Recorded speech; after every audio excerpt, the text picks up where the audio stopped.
कई भाई बहनें शिकायत करते हैं, तो हम परमात्मा की याद में बैठते हैं ना, और ही ज़्यादा और संकल्प आते हैं। परमात्मा तो याद आता ही नहीं है। क्यों नहीं आता है? जब परमात्मा हमारा पिता है तो पिता हमारे लिए बंधा हुआ है, क्यों नहीं आता याद? आना चाहिए ना। लेकिन गलती हमारी ये है, मानो आपका कोई बाप है, आप उसको कहते हो पिताजी, तो आपकी सुनेगा ना। अगर दूसरे को आप कह दो पिताजी पिताजी, वो सुनेगा? सुनेगा? आपको जवाब देगा? आप कितना भी आधा घंटा बोलते रहो पिताजी पिताजी पिताजी, वो पिताजी है ही नहीं तो सुनेगा कैसे?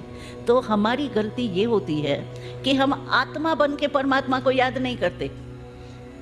बॉडी कॉन्शियस में रह करके और परमात्मा को कहते हैं पिताजी, वो पिताजी सुनेगा क्यों? बॉडी का पिता है ही नहीं। आपके बॉडी का माता पिता अलग नहीं है? नाम नहीं बताते हो?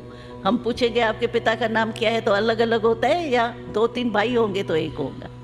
तो परमात्मा क्यों नहीं सुनता, क्यों नहीं मदद देता है? क्योंकि हमारी रीति ठीक नहीं है।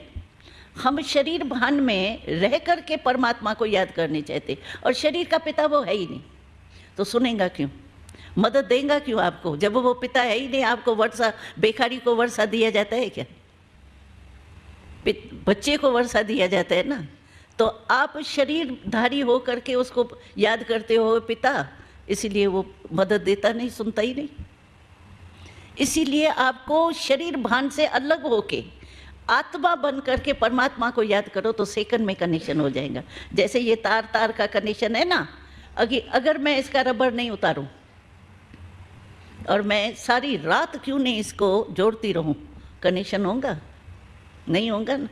तो हम गलती ये करते हैं, रबर तो उतारते नहीं, तार का कनेक्शन जोड़ने चाहते हैं।